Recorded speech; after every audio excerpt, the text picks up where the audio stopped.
Well, hey there, friends and neighbors. Welcome back to Comic Industry Insiders Live, where it is our joy to talk about comics every Tuesday at 2 p.m. EST, or wherever it is that you are in the world. We already are seeing our good friend Christina always in the chat. If you are not already, you should definitely join into the chat because that's part of how it sculpts the show as we do it. Today we have a really packed show. We have a big announcement for Prana Direct Market Solutions, the company that I work with. We have a huge announcement that connects us even further with our friends of the experience. Then we're going to get into the Kickstarter of it all. We've been talking this week on social media and in our newsletter about how the direct market and Kickstarter and crowdfunding, how these two things can work together to help build publishers, to help build new brands, new IP. It is, yes, Django, I am moving. It is an ever evolving thing that everybody seems to have opinions on. It's getting there. You don't want to know what's underneath that blanket. Anyway, Kickstarter and direct market, in the past, they've been really antithetical, and we don't see why that should be. In fact, at Prana, we tend to use both to build brands, and we're going to dig into some of the details of how that should work, how it's currently working, and how all of the different stakeholders are involved. But before we do that, we're going to kick it off. And Kyle, let's go. We're going to be talking about the pledge and the pull list. Now, before we jump into that part of it, we have a huge announcement that we've been working on for weeks, where I already did the rundown, man. This is what we're doing. We're doing this. But first, before we do that, see, when Brian is here, he keeps me on track. Otherwise, I just ramble. I need Brian Garside. Wherever you are, Brian, please come back. Before we get into all that, please check out pranadm.com. Go ahead and sign up for our weekly newsletter, The Bullet. We put this together every week as a summary of what's happening in the world of comics, in the comics industry, gives you just a kind of a bite-sized nugget to go into your weekend and give you a little bit of a look at some of the things that we're working on. This week, I'm sure we'll be talking about our huge announcement for this week. So let's kick it off, shall we? That's right. We are hiring Jamie Yoakum. Oh, shit. I'm sorry. Gabe Yoakum. Gabe is joining you spelled my last name wrong. What are you doing? I didn't do it. Kyle did it. Kyle, come on, man. We're friends on Facebook. Kyle. Where do you think I stole the picture? Oh, good call. Yeah, all right. Fine.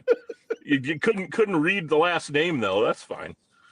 Yeah, no, I couldn't. For those of you who don't know Jamie and Gabe, whatever, Gabe, I have how long have we known each other now, buddy? It's been 10 the 2025, that's 10 years. So yeah, I started with Double Take. I think we met in the summer of 2015. Yeah. That's incredible. I remember that lunch where you, me, and Bill Jemis sat down and we talked about how you can't build a comics publishing company by doing big deals with big box stores. You have to work with comic shops, right? Like we said, it's all ground game, right? You're giving me goosebumps right now because I was gonna try to find a way to talk about this, but you just opened the door for me, pal. You can say a lot about Bill Jemis, and people have said a lot about him. Oh, sure. But he listened to you during that lunch, and that summer and into that fall and early winter, every single weekend, I rented a car and I drove up and down the Eastern Seaboard, and I went to something like 165 comic shops over the course of those months. Oh, and God. That, thanks to you, is where I fell in love with this. Oh. And it's true. Like, it sounds like a line, and believe me, I use it as a line, but it's also the truth, and both sometimes have to be true, right? Especially in business. And it led me, granted, I didn't drive to Houston, but it led me to people like Jen King. It led me to people like Jen Haynes, because I didn't drive to Canada either. I don't know that they'll let me in. But then, it gave this intense appreciation for these incredible humans that put their entire livelihoods into 500 square feet or 1,000 square feet or 150 square feet of ink and paper. It's 100%. everything that they have is all in that shop. And there's just, if you can't fall in love with that, you can fall in love with nothing because you have no soul. And so I don't want any part of it. You know, I've done a lot since then, but my heart's always stayed here. And over the past couple of months, talking with you and some other people about the industry, I've been itching to get back. So this day is monumental for me. Well, so much of the work that we're going to have you do, and let's talk about that for a minute before we get into the big announcement, the partnership. So much of the work we're going to have you do came out of the work that you did for Reed Pop, right? And for the other event spaces that you've been in. So let's talk a little bit about what your role in looking for sponsorship opportunities and partnerships and business development. What is your role going to be at Prana?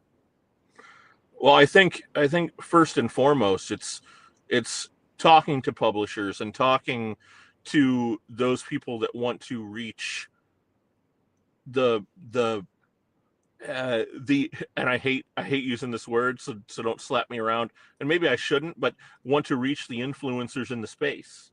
Yeah. Right. Yeah. Like just like every other industry, there are influencers in the direct market. And you know, I've already said her name once. We'll say it 1,000 more times today. Jen King's at the forefront of that. Yep. It's why what I think you're doing is particularly special, because you're one of them too, pal. Thank you. Everybody knows Adam's name because of the years and years of grind that he's put in and his ability to share the love of comics that he's got. It's incredibly catchy, as it were, with him. When you're around him, you want to, you're a hell of a motivator. That's for sure. You just want this industry to do better when you're around. And it's because you genuinely want it to do better. Buddy, I got to get through this whole show. Don't make me tear up this early. All right. Well, I can tell you that one of the reasons that we're so excited to have you is the deep, deep connections that you have to all the people who are looking to build businesses in this space. One of the things that we've seen is that comic shops are an incredible place to build brand. They're an incredible place to build IP. Really tough place to make any money. We're going to get into that a little bit later in the conversation, but the incredible place to build companies because of all those micro influencers, all of those neighborhood stores that have a hold on their fans' attention. And so as that is the case, we set up this partnership, one of a kind, with The Experience. You're probably watching this show on The Experience Network right now. You can hit that next slide up if you want. We'll never let it be said I'm not fast enough to fix my misspellings in the middle of a show. Hey, all right. There you go. The kerning's a little off. But let's bring in Kyle, and let's bring in Miss Jen, who are the backbone of The Experience. This is an incredible network. For those of you who are watching on the Prana channels or the Managed Comics side, you may not have experience with The Experience, but let me tell you, it is this incredible network of communities, of programming around the space that I know just from, I mean, you tell me, Jen, is the goal of The Experience is really to kind of recreate what you do there at the shop on YouTube and on the internet, right? Yeah, we, as part of my many years in the industry, I'm not going to tell you how old I am, but I'm old. I kind of noticed that there were people that lived in big, urban areas like mine, Houston, LA, New York. They had access to some of the top comic book stores that there are around. And they like, it was just a huge amount of options for them. But there are a ton of people that live in America that they have to drive an hour or 2 hours to get to any comic book store, and they want to support them.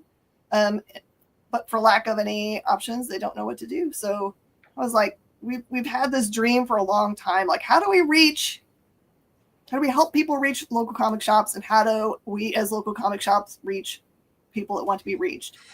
And also to draw new eyes, like people that wouldn't necessarily be a comic book store person, or they don't see themselves in that way, to let them know that comic book stores have changed. They're not what they were in the 80s and 90s any longer. They're very friendly, open, bright places that people go and sit around and talk about comic books with each other, or wrestling, or whatever else you want to talk about.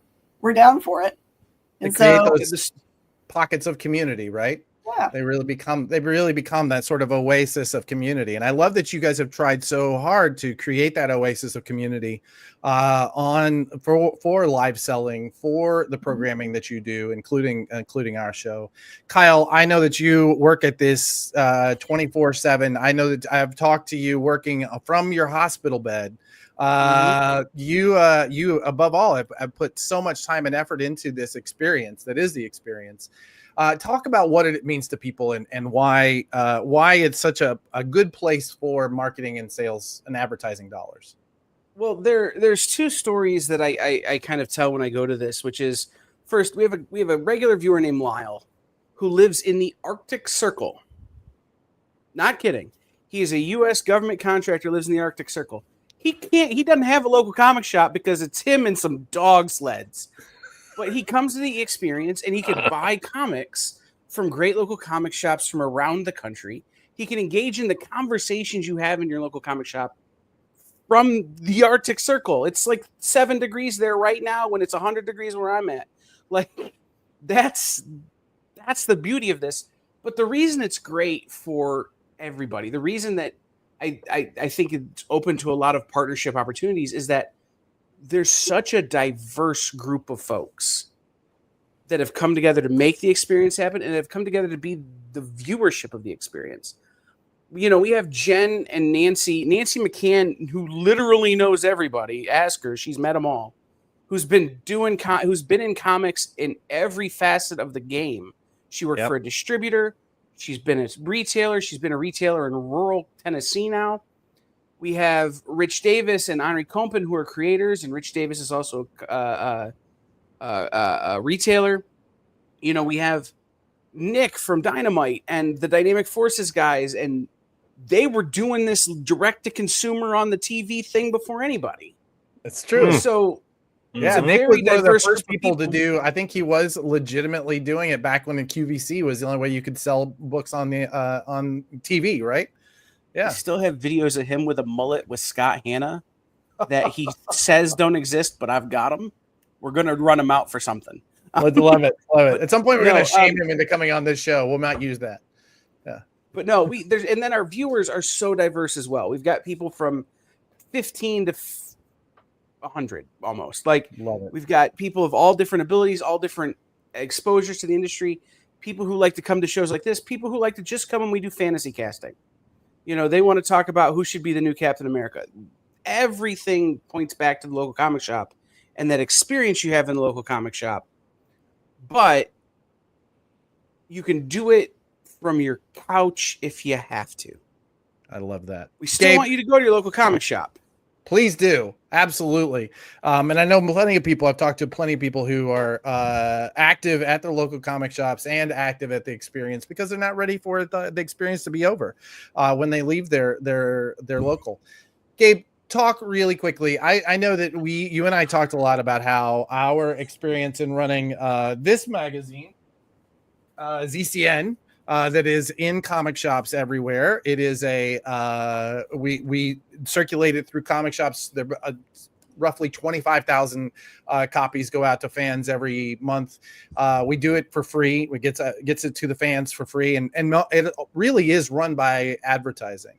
And it's been our experience in building this that allowed us to confidently take on this job. Can you talk just really quickly, and I know that we want to get into the rest of the programming for today, but talk really quickly about what the opportunity is here, why the experience is their next step. The opportunity here is, more than anything else, you look at something like a Whatnot where there is no community. This is the differentiator, right? When you have folks that are doing that, and it's raining outside, so now you're going to all meet my daughter and my wife. This is really great green screen that you've got here. We're driving to Great Wolf Lodge. Okay. I know, very exciting. But the big thing is that community that we're going to be able to build together. And that's what's going to be particularly interesting to publishers, to other shops getting involved, so on and so forth. And I think Adam's actually having some internet trouble at this point, because I don't see his face anymore. Maybe that's just on my side, but it might be. That's the goal that I have in mind. I love it. Well, I will let you go and let you guys head out for your getting trip. to the point where we're talking to folks about how to take advantage of that community that's being built, as opposed to popping onto Whatnot for 30 seconds, grabbing a comic and running away. It's about like truly connecting with the fan. Awesome. I wanted to jump in, Jen, if you don't mind sticking around. I'd love to hit you really quickly before we take off. But thank you both, Gabe. Thanks so much for jumping on. Jen, Kyle, we're really looking forward to working with you. I think this is phenomenal. Thanks so much. Really appreciate it. Awesome. Now, without further ado, because we're going to lose one of our bigger guests, we want to talk about how crowdfunding and comic shops can coexist. This is one of those pieces where I really do believe firmly that there's an ecosystem for comics, and that crowdfunding has become an essential part of that for most publishers. Before we lose his time, I want to bring in Sam Cusick. Sam, would you please jump in? If you don't know, Sam, I've not seen this incredible little giveaway. Look at that photo of you. It's wonderful. If you look, I think it's the first page. You can see me in my workspace, and my cat is in there, which is a big goal for the zine, is to get as much of my. I have, things. Of course, having had a meeting with you where the cat and/or the baby makes an appearance. I definitely say that's an essential part of the Sam Cusick experience. I wanted to talk about your no, it's a hard transition out from that announcement, so I apologize for the audience getting a little bit of whiplash, but we didn't want to lose Sam. Can you talk a little bit? I know you have an incredibly, much like Gabe and you have a really deep experience with comic shops going into your role at Kickstarter. So let's talk a little bit about what your experience is and what your current role is at Kickstarter. So my current role is the senior outreach lead for the comics category at Kickstarter. We have different really subject matter experts within categories at Kickstarter who are able to talk to the specific needs of each category. So we have some people for games, for publishing, for film. And my role is to really talk to any and all creators who are interested in running projects on the site. So if you want to do your first single issue, or if you've been publishing for a while and you want to do a trade, or in some cases, if you're a major publisher who's looking to go and open up more of a direct-to-consumer vertical, I'm there to provide guidance in terms of what works and what doesn't work. And the interesting thing about Kickstarter, it's a 16-year-old platform, so there is a lot of historical data and decisions that I can draw from and help to guide and influence some of the information. But, similar to what you've talked about here, and what we've just seen in the industry, is there is a real opportunity for crowdfunding campaigns to get their books into comic shops. I have found some really great comics that I love. I think of Lucky Pocket Press's Knapsack Magazine as a great example, or Daniel Warren Johnson's Extremity hardcover edition. Those are things that I found in comic shops that I then later learned were funded through Kickstarter. And it's a great surprise to be able to learn about these really great books that are appearing in comic shops through crowdfunding. And I only have a limited amount of time, so I think I'll skip ahead to some of the functionality that we're seeing. But Kickstarter has been in this really sort of place of rapid technological rollout, right? You've probably seen things like featured rewards or the pledge manager that has come out earlier this year, where people are able to now charge for post-campaign shipping and the collection of addresses. But one thing that we've rolled out that I think really helps in this case is this a functionality called a secret reward.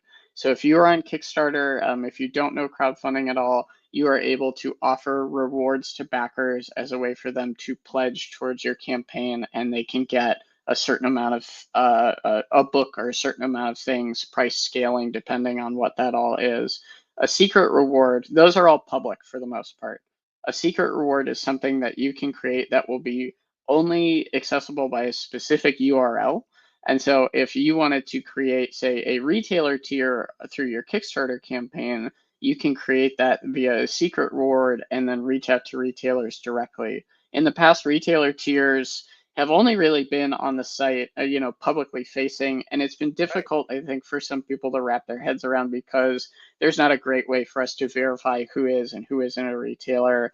And I think some retailers feel a little turned off because if anyone has access to it, it doesn't always feel like it's a special or a specific thing to them.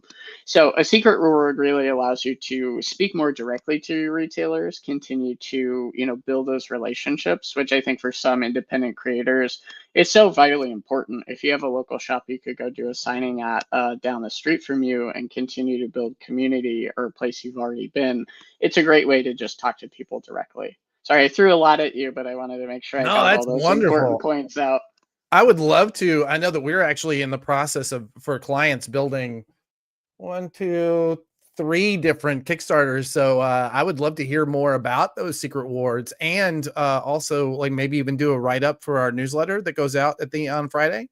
Yeah, that'd be great. I can, I will send you an email. There's a link if you search on our website, or if you just search secret rewards via Kickstarter, there should be a blog post that gives you some good high level information and then some more knowledge articles that get more into the nitty gritty of how you can do it. But it's open to anybody, something that you can utilize right now. And I am trying to do my best to find those retailer tiers, some that are regularly available if there are any, and include them in my newsletters. I have a comic-specific newsletter that goes out at the end of every month.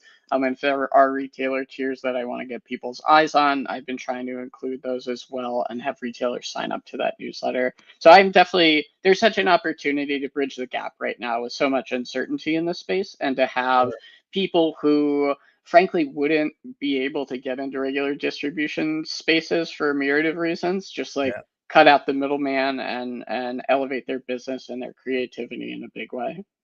I would say that, like, so much of, you're right, that so much of the chaos that's been happening in distribution in our space, really, for me, the lesson is always that you need to begin with audience first, right? You need to build the audience for your product before you try and go into shops, before you try and go into bookstores, before you try and go into mass market. You really need an audience first, and crowdfunding is a really incredible way of doing that. How do you recommend people who are just getting started, though? Like, are their first steps if they've never put out anything, they don't have a mailing list, they don't, what is that step one that I want to make comics and I think this is my way in? How do you think about that progress for them? A couple of things. I know I did a panel with Charlie Stickney at San Diego Comic-Con, and I see that I'm assuming it's Carl from 24/7 Comics is What's up, here. Carl? Hey, Carl. We got that question on the panel of how to start, and really, I think a lot of it. I recommend 2 things. One, if you're able to put any content online for free, either through a platform like itch.io, or I make RPGs, so I did Drive-Thru RPG, but finding a way where people can buy in and get a sense of your material or preview of your material and start reading and just, buy-in of their own self-interest, I think is really great. And finding a way to find some natural followers that way.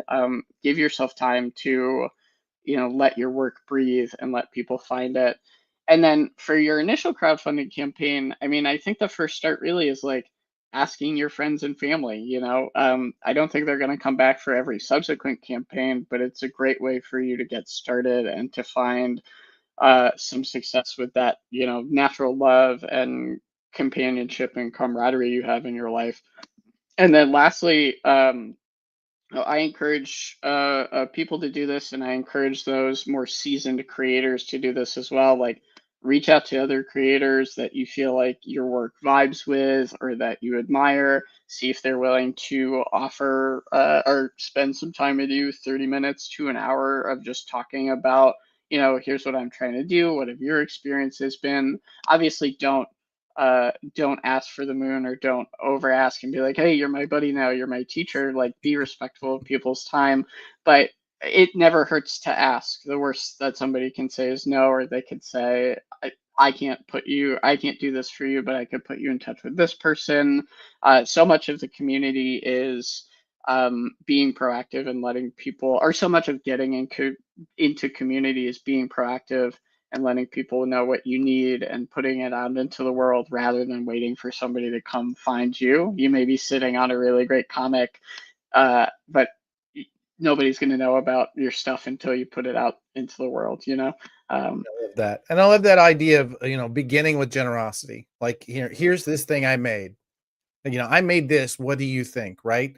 And I made this. Is this good enough to show your friends? Is this good enough to share? Right. I think that idea of beginning from a place of abundance and saying, this is something I'm working on. This is a story I want to tell. I always think if you can start from that place, you can build a cohort, you can build an audience, you can find the mentors, you can find the people who are like you. And I love that you're starting from that place. Sam, pure joy every time I see you. If you are a fan of Sam, as you should be, go back. We did an incredible interview with him on Comic Industry Insiders. It's in our backlist. Please go and check it out. It was really early on. I'm looking forward to finding out what embarrassing things he said that he wouldn't say now. But as always, it is a joy to see you. And I know you have a heart out, so I want to respect that. But thank you. Adam, thanks for your time. Thanks for asking me to be on. And if anybody's going to be at FlameCon this weekend, I'll be there in New York, and I'll be at SPX later in the year. But feel free to hit me up if you haven't already, and I'll be happy to help you in whatever way I can. But have a good rest of your day. Thanks for having me on. Wonderful. Thanks, Sam. All right. So that's the big wig, Sam himself. He is legitimately and one of the most generous people I've talked to in helping you find what are the best practices. But even as he said, like, he is really great at helping you find an audience before you begin crowdfunding. So I would want to stick with that. So we're going to get even deeper into the thesis of this show, which is that sort of ecosystem where crowdfunding and comic shops meet. And we have a couple of other guests that we're going to bring in to talk about this.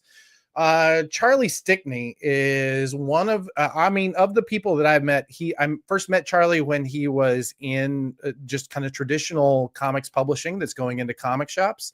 And since then, he has built a legitimate business around crowdfunding his books into that market and creating an incredible audience. So I'd love to bring Charlie to the screen. Charlie, thank you for joining us today. I think you're on mute, as a little icon says. That's okay. Trying to be respectful. There you go. I appreciate that. No, I do. Would that everyone were as respectful.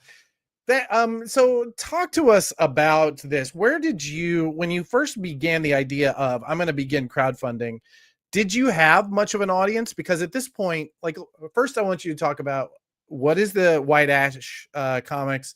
What is the size of it? What is the scope? And where did you begin? Okay. Yes. And I just want to quickly piggyback on the secret rewards that Sam was talking about, because I think there's another bit of functionality before I forget. For those. And this is something, when you put that thread up on Facebook that retailers were talking about, where they didn't want to have to pay in advance, right? Yeah. And I think one of the hardest things with offering retailer tiers is you don't want to undercut what you're offering to your backers. So by having it as a secret reward for retailers, you don't show your regular backers what you're offering to retailers at, technically a wholesale price. But the other thing that you could do is you could technically offer that retailer tier for $1. So they're not paying anything up front. And then the shipping charges that you charge on the back end when the book ships would include the wholesale for the books. Yeah. That right there. There's the tip. That's, by the way, Blake, if you're watching this, this is the clip we're going to go with to promote this thing. That's incredible. So the secret tier allows you to sell at wholesale through because that's always been my problem with the retailer tier is the money up front. It doesn't make any sense for the retailer. Right. So I think this is the kind of thing with Kickstarter's new pledge pledge manager where you can charge shipping post campaign, you could sort of customize all of that. And you say to the retailer in the secret tier, this is what you can sell the books for. This is what I'm going to charge you per unit. We're going to charge you $1 up front. When the book ships, you're going to get this bill, which will include shipping, or even, if you're offering it to them for free shipping or whatever you're doing, you can charge them the bulk of that on the back end when the book ships. And that's incredible. And so I think that's a great way to sort of answer some of the questions that the other retailers were talking about, about trying to make this more practical and also not alienating your backers who are your loyal followers, that you're sort of offering this tier to retailers. So I just wanted to sort of get into that before I forgot, because I thought that was such an important bit in making this. No, I really appreciate that. That's wonderful. That's an incredible tip. And I hope that everybody who is considering doing crowdfunding, including me, honestly, I think that you just changed our strategy on at least one campaign. So that's incredible. I hope everybody on my team is watching, because we're going to be talking about this later. But again, let's go back. Yeah.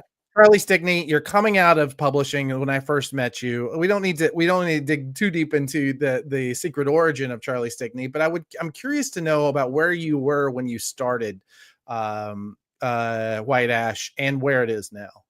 So for me, it was actually before I got to publishing, I started in crowdfunding.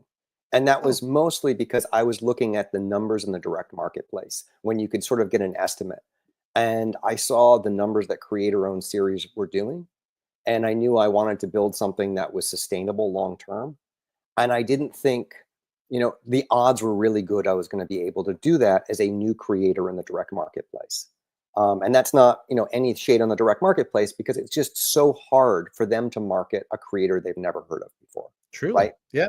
And I was coming from, I'd worked in film and animation. So, I've been a professional writer for a long time. So I had this vision for this big epic series I was going to tell, White Ash. And that's what brought me to crowdfunding, because I figured I could take a risk on myself, see how it goes, see if I could build an audience. And so when I started the first one, I had very small social media following. I had no presence in comics at all. And so for me, it was a ground roots effort that I started. And the first campaign did really well. I think part of that was we had killer art.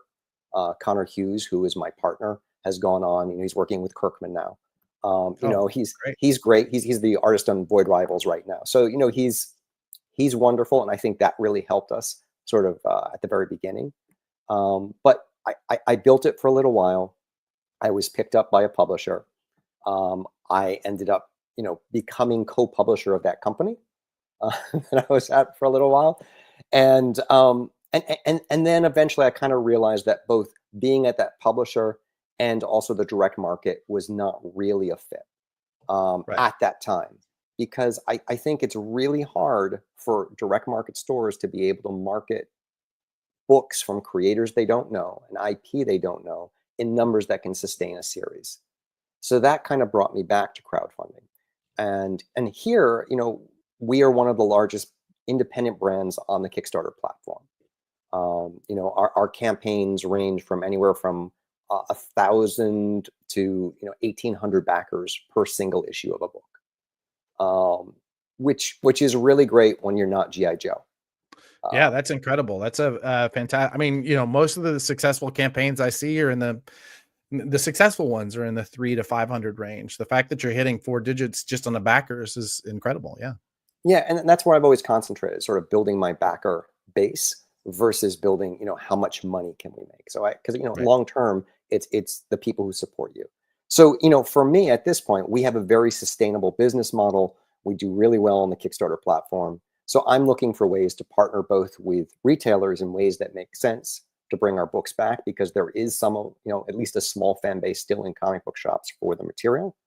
And the question is whether it's going direct to retailers or whether it's partnering with someone larger to sort of who has that umbrella already with retailers to distribute books. And I think that's kind of the choice that a lot of Kickstarter creators will need to sort of reconcile with themselves in terms of how big is your brand? Is it really of value to a publisher? Is it really of value to more than 3 or 4 stores? Where does that sort of fall? Be realistic about it, and then trying to find the best path that works for both retailers and for your business model to put you in stores. you actually bring up a really wonderful piece, and that's part of the conversation that we're having is about retailers. So I thought this would be a great opportunity for us to bring in one of my favorite retailers, a serial entrepreneur who owns multiple comics and game stores, just opened a coffee shop, and is now on his second or third, I don't know how many Kickstarter or campaigns he's done for his own publishing line. The Memphis, Tennessee's own Shannon Merritt. Look, the sexy Santa is here. I mean, how you doing, buddy? I'm so glad to have you on. Listen, I felt such FOMO for my own show when you got interviewed by Brian and Django that it was so irritating that I didn't get an opportunity to do that rundown with you. So I'm so glad you're able to join us. Well, I couldn't say no to them, but first of all, thanks for having me. Your face. It's a joy. It's a joy always to have you on. So I wanted to talk to you really quickly. First, in your role as a retailer, talk about your businesses, your history as a retailer, and how you kind of think about product in your stores. Okay, so I started with a comic book store. That was the comic book store was my first business. Also, it was my first passion, love. I really, to be honest with you, I didn't have any clue what I was doing, and I'm still learning every day, almost 10 years later. Give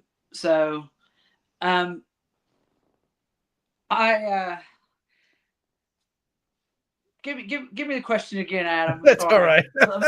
First, let's talk about what are the names of your stores. You have multiple stores at this point, right? Yeah. So I've got we're 901 Comics. 901 Comics in Midtown was my first store. Did that 9 years ago. I kind of thought I was going to be a side business to my main job, which I found out very quickly that was not going to work out like that. First of all, my attention and my passion for it took over, and I didn't want to be at my old job anymore. Right. So I basically took a chance and said that, okay, I'm going to try this for a year, and if it doesn't work out, I'm going to go back to being a police officer, that's what I was doing. And then I realized after about a year that I didn't want to go back, no matter if I wasn't making any money. But I also realized that one store split between two people because I do have a business partner, Jamie Wright. I couldn't have done it without him. I had to expand to be able to maintain a lifestyle that I was comfortable with. So I opened up a game store. Then we ended up opening up a second comic book store. Memphis was a very large metropolitan area, but not very many comic book stores, game stores. Matter of fact, there wasn't even a game store in town when I opened up 901 Games. Then we opened up 901 Comics East. And then I opened up a toy store, 901 Toys. You can see a theme here. So 901 is the area code everybody's going. People from out of town are always like, you mean you have 901 games or 901 books or 901 toys? No, it's the area code of Memphis, and people in Memphis really identify with it. I'm kind of a homer, so everything's focused in community in Memphis. I want to create communities. I want to create gathering spaces where people can hang out, because to be honest with you, it's something I didn't have as a younger person. I didn't have those places to congregate at, and I kind of wanted those places, and I wanted to provide those places for people. And that's kind of like my little story. Thank you. Before you were a publisher, so you were a retailer first, and this ever like gotta catch 'em all game of Pokemon you seem to be playing with comic shops and retail stores. You obviously had to think about the product that was going into your store, much to go back to Charlie's point about, small publishers. Really, the struggle is how do you crack through to a retailer's product mix? Well, how are you thinking about that? So this is so really, truly, like, I am so naive about all this, right? It's not like in Memphis, I'm kind of isolated. I didn't have like contacts in the comic book industry. I didn't know other comic book store owners that would talk to me, at least at the time. I didn't know anything about it. I just knew that, like, I'd heard about a store in Oregon called Dark Horse that they started publishing their own comics. And I did a little bit. I literally did just a bare minimum of research to be like, you know what? They can do that. I can do it. I can do it too. So I started out about 6 months after I opened the comic book store. I just kind of created. I just was like, you know what? Let's just see what happens. I created an event on Facebook, and I said, hey, if you ever thought about making comics, if you ever thought about, if you're an artist or if you're a writer and you want to do something, why don't you come up to 901 Comics? Let's talk about it. And I had a meeting. About 25 people showed up. I ended up with about, the first group was about 10 to 12 people. We put together an anthology. We published it locally through a local printer, which was insane. Sure. It was, and we basically funded it by, we did a benefit concert, and we sold ads, local ads, and we published 500 of those, sold out. And we took a couple of those stories that were in that anthology, and we're like, hey, this has legs. And then we started, first one we did was Stone Ninja, #1. That was a project a long time in the making. So I had a friend of mine that was writing it for like 20 years. He was trying to write it as a movie and a TV series. And I was like, no, just do a comic. Do a comic, and all the other stuff will come later if it actually happens. That's right. And so he got teamed up with a professional artist here locally. And so now the first 3 issues of Stone Ninja, we didn't crowdfund. We sold ads, and we got enough money to pay for the printing by selling local ads to local people. And we published we printed 2,200 copies of the first one, and it kind of degraded from there. We moved to Kickstarter and crowdfunding stuff because of the pandemic. Oh, fascinating. Okay. We had pretty much sold out of every printing up to that point, and we're gaining some momentum. And we had our 3rd anthology that completely sold out within like 2 weeks. So we were like, hey, we're feeling pretty good about this, And then the pandemic happened, and everything just kind of slammed shut. And then we started kickstarting. I did not. I will tell you that. Stone Ninja Comics, because they had their momentum, they started kickstarting things with my backing. And it was also, so the name of my publishing company is Bad Dog Comics.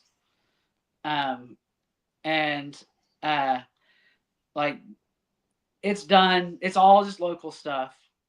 Up until we started doing the Kickstarters for Bad Dog last year. And we had our first Bad Dog Kickstarter where we kickstarted 2 comics. And then we did a recent one that we just kickstarted 3 comics, which has been our most successful one yet. But going back to what's in my stores, and like what's crazy about it is that I know how hard it is, because I know I receive multiple postcards a week. I receive free copies of comics. I receive all these things. And my response is somewhat similar to a lot of other comic book shops that have a response. The same response to me when I tell them, hey, you need to back the retailer thing for Stone Ninja because it will sell, which is small independent publisher comics do not sell in my store. Yeah. And I don't have the shelf space. So learned that really quickly. So it is a difficult concept for many people who've never run a comic shop to understand. Back in the, I want to say late 90s, there was a book called The Long Tail that basically predicted where we are now with things like Spotify and Amazon, where anything that is available is always available. As a consumer, you can get almost anything immediately. But stores really have to decide that they have a very short tail. They have to, at some point, you have to cut it off and say, if this is not going to sell within a certain period of time, I can't afford the shelf space. I can't afford the product dollars to put it in the store. And I think that a lot of small press really have to, like, they really struggle with the idea that I made this. I worked really, really hard to make something good. Why aren't you buying it? You know, is there ever a moment of now that you've gone through this process, do you have any sort of guilt in saying that to this budding publisher? Yeah, so for sure. I mean, I know the struggle, right? I mean, I've seen it, I've done it, and I know. I mean, to be honest with you, most of the time I look at the quality of the book, and I usually know, and probably just like other comic book shop owners who are like huge comic book people. You open up a book and 3 or 4 pages into it, you know whether it's quality or not. Yeah. If it's quality and it catches my eyes, I'm so sorry, my dog. Evie, no. We can't hear her. She's fine. Yeah, but she's about to tear stuff up. Okay. Bad dog, Evie. She's called bad dog. She's called Evil Evie for a reason. So, so let me go. Okay. It's okay. But I told it, but you know, and once again, then if it catches my eye and I feel like it's a quality thing and I can go through it, I'm probably, you know, I'm like, okay, you know, maybe. I will tell you that every local independent comic that comes in my door, I put it on the shelf. That's right. There you go. I even, you know, I'm not gonna, you know, as long as its content is okay to put on my shelf, you know, as long as it's not, you know, violent or, you know, any kind of controversial things, I'm gonna put it on my shelf because, you know, they're taking the effort to come in, and they took the effort to make this thing, then I'm gonna give them a chance to sell their stuff. And I don't charge commission. I just let it, whatever they sell, I just give it to them. Oh, that's wonderful. Yeah. But yeah, I know.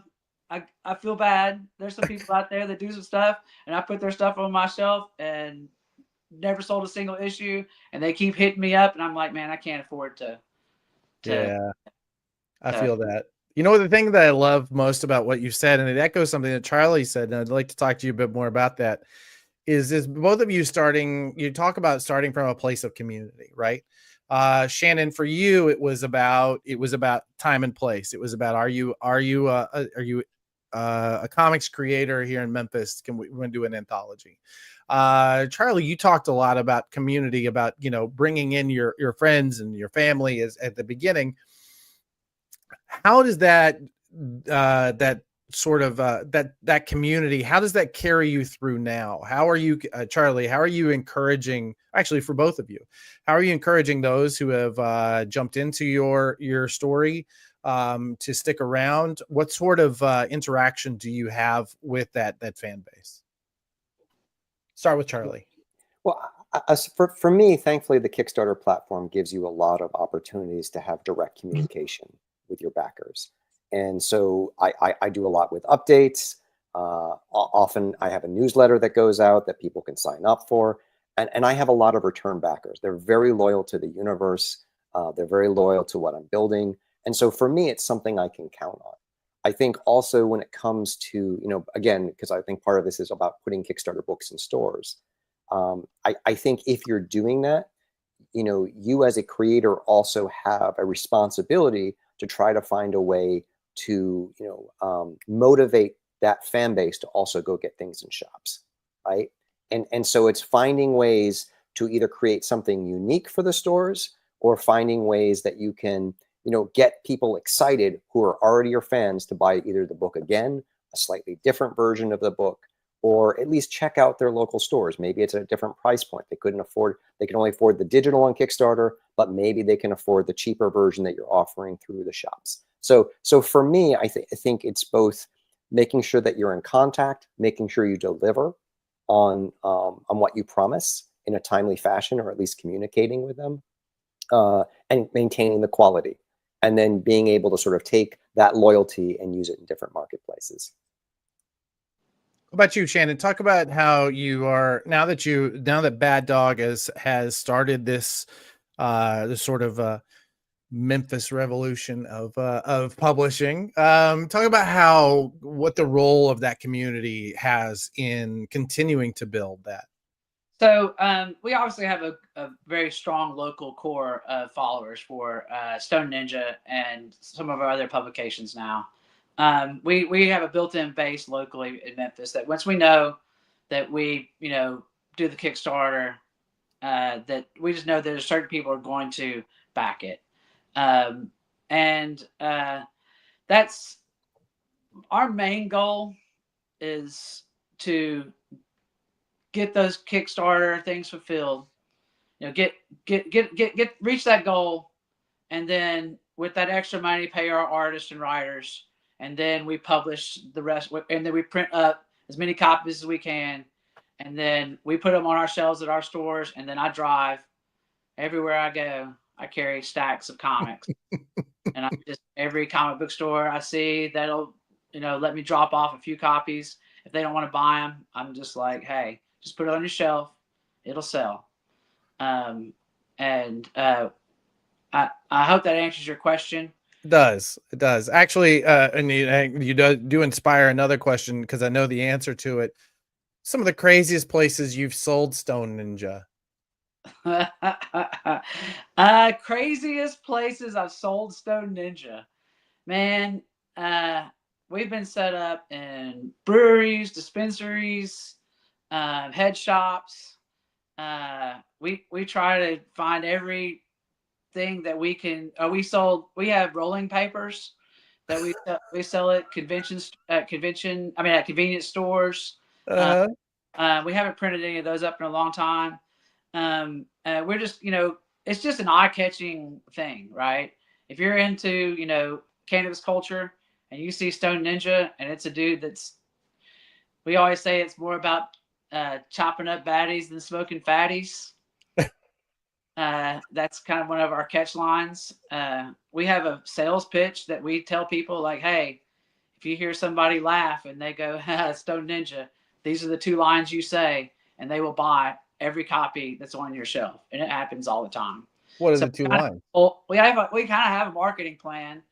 And when people order it, we've had some stores, comic book stores, order it, and I send them a sheet and I'm like, hey, this is how you sell it. This is where you put it. You put it eye level somewhere in the store, and somebody that smokes weed, imagine people that smoke weed going into a comic book store. I don't know. That never happens. And when they see that, then they open it up and they go, oh, this is actual story. This is actual superhero stuff. I mean, that's kind of what we're going for. I want to come back around to the 2 things you're going to say, but first I'd love to bring back Miss Jen, who is one of the most, I would say the most generous retailers, both with her time and with the kind of product mix that you bring in. Jen, talk about your, every retailer is constantly bombarded with offers for these kinds of books or products or projects. Can you talk a little bit about your, how you look at that and what your policies are in dealing with that kind of pitch? Well, I'll be quite honest. Some of what I decide to carry is driven by my relationships with the creators. Like, I've known Charlie for a long time, and I know that he delivers really great product. And then my customers love him. So I will continue to, like I tell people all the time that are creators and they're trying to get into our spaces, I'm like, reach out and make a fandom for yourself, because then people will buy everything you create. They're very loyal in that way, especially to what they consider independent publishers. Even if those independent publishers then go on to work for big 2 or whatever, they still will follow them to the big 2. And I honestly, I'll be real honest with creators when they contact me. It always depends upon what they're offering. If it's something that I feel like I already have a ton of on the rack, and then that I know that space is really focused, those people are loyal to those titles, are not likely to add more money to their spend every week for that one, I'll tell them. In this way, I would say that probably that section is always superheroes, right? It's hard to get people to also spend additional money on indie superheroes, no matter how amazing they might be. But I also find that there are segments of independent writing that I will always find another market for, like, people love sci-fi, people like thrillers, and people like horror. If it's part of that, then it's perfect. So it's I try really hard to give everybody space, but if you do, then sometimes nobody gets seen because there's too much on the rack. It's just like that age-old, you don't need 25 different kinds of ketchup on your aisle at the grocery store. It just overwhelms you. You just need to have like 4 or 5 choices. That sounds great. I mean, that's my Philip Sablik kind of like synopsis from, was it barbecue or jelly or whatever? I think it was barbecue sauce, as I remember the metaphor. Yeah, 100%. I think we're actually looking to have, just looking over at my board, I think we have Philip or possibly coming on the show next month. So we'll probably hit him up for that metaphor again. Wonderful. Thank you guys so much for coming on and talking about this. I want to go around the room and just get a quick, where can people find you and how can they back your current project? Charlie, let's start with you. Probably the best place to find me is if you're watching this, you're probably a Facebook person, so you can join the White Ash Comics Facebook group. But please reach out to me because next month I'm going to be doing a Master Edition hardcover of the first volume of White Ash, and I will have a retailer tier. It will be affordable for retailers. It will be at a good price. It will be under terms that I think will be enticing to retailers to buy. But that will be a secret link, so we'll need to be in contact for that to work out for you. And I love that idea. Thank you so much for coming on. Shannon, tell us about where people can find you. And I want you to finish with the 2 lines that you give people in order to close that sale. Oh, okay. All right. All right. So you can find me, you can find us at 901 Comics or 901 Comics East on Facebook or Instagram. And you can find me at one of my many stores, 901 Comics, 901 Comics East, 901 Toys, 901 Games, and Java Cabana Coffee House, 901 Shipping. So I'm always, like, I've already been to like 4 stores today. So if you're going to find, so the pitch for the Stone Ninja pitch, right? Let's hear it. So we have it eye level, comic book shelf. You walk in the store, and you can every time you can hear them. They and you don't even have to see their face. And you say, it's that stoner laugh. And they go, oh, it doesn't have to be a stoner. Stone Ninja. I mean, oh yeah, that's a really cool comic. It's about a ninja who smokes a mystical strain of weed and gives him mystical ninja powers. And they automatically go, huh. And then you say, well, it's more about chopping up baddies than smoking fatties. There is some humor in there, but there's a story behind it. And there they go, oh, really? And we don't even say anything about it being published locally. We don't say anything about that. We don't do that until after the sale. That usually, we keep issue 1 through 4 up on the shelf. That usually they walk away with either issue 1 or all 4 of them. That's what I'm talking about. We sell about 40 to 50 copies a month out of the store. Listen, that right there is a strong pitch for any retailer to carry it, because 40 to 50 copies a month. What does that put it in for you, Jen? Where would 40 to 50 copies? What's that? That's got to be a decent DC title, right? Yeah, I mean that's high selling. Yeah, I mean, popular DC goodies. We've had to reprint Stone Ninja 1. I think we're on our third or fourth printing. Wonderful. And so it sells quite a bit. And I'll be honest with you, I probably exaggerated. Probably about 25 to 30. Don't back it down. Don't back it down. We're already selling. So we also in an area we got lots and lots and lots of foot traffic. So all right, good to hear. Shannon, thank you so much. Miss Jen, always a pleasure to see you too. I wanted to close out with a few tips. We talked about this earlier. We had Facebook conversation about this. And one of the things that came out of it was a few tips from a retailer named Mal Briggs. Mal runs Impact Comics in Australia, and legitimately one of the smartest guys that I deal with online, and one of my favorite retailers. He gave these tips. If you are a publisher who is looking to build a Kickstarter and interact with retailers, he came up with these tips. So be honest with your audience. Is your goal to print books to stock in the shops? Be honest what your goal is. Your goal just to go direct to that audience?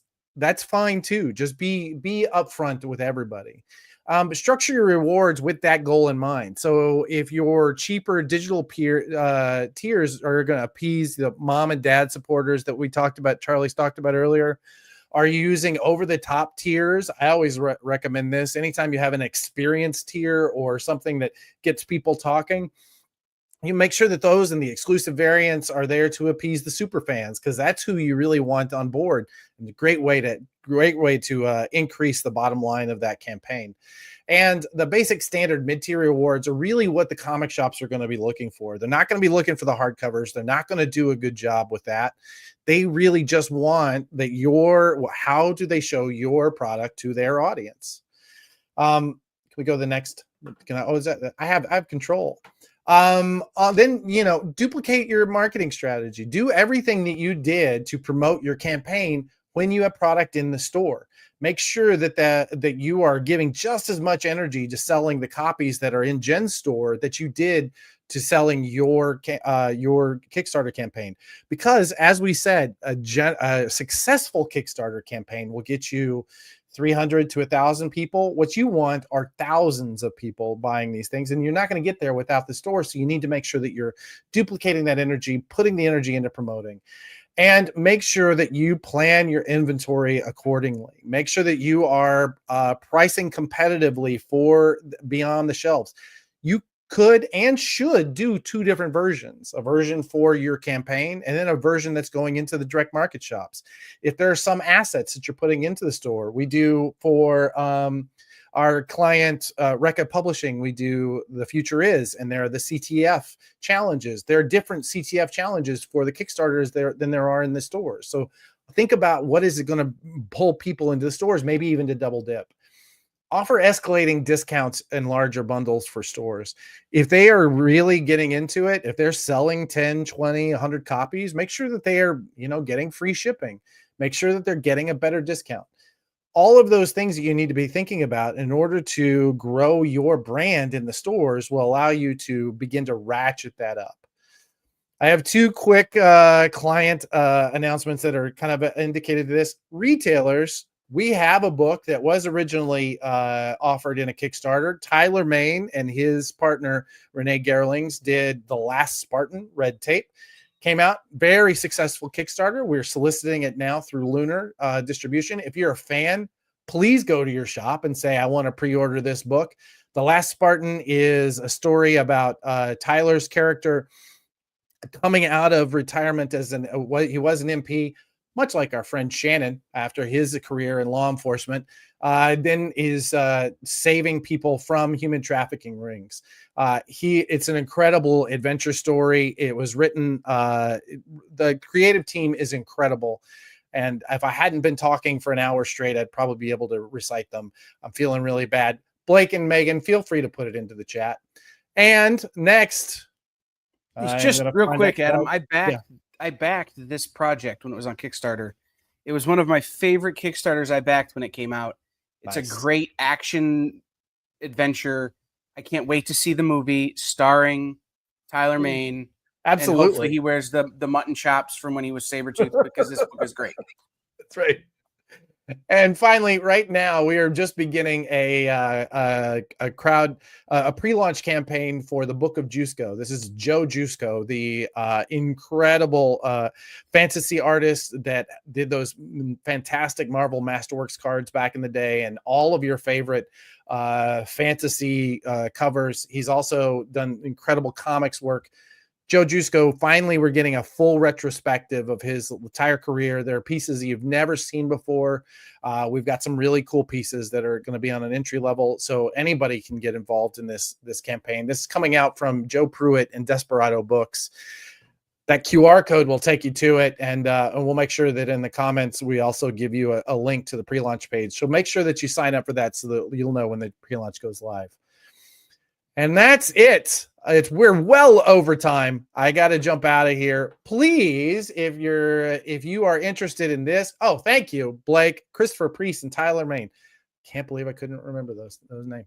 If you are interested in the stuff that we've been talking about here, if you want to get a preview of what we're going to be talking about next week, if you just want a rundown of all the really important pieces, make sure that you sign up for our newsletter. The Prana Bullet goes out every week, every Friday. It's a free newsletter. This is not a Substack where I'm going to charge you. Just go ahead and go and sign, and we'll be sending you out the very next one. It goes out Friday when I'm done with it, which is often very late in the evening. I apologize. All right. Next week, we're going to get into this question of sub-distribution. We talked about it. How do you launch a company using, let's make sure that Blake is giving us the link there to sign up for the Jusko pre-launch. We've talked about how you get started in getting it to getting to fans through crowdfunding. Next week, we're going to talk about how sub-distribution works with things like massive NDs, and we're going to talk about a new solution that we've been working on at Prana. So we're really looking forward to building this show for you and looking forward to seeing you here next week. Thanks again, and namaste, y'all.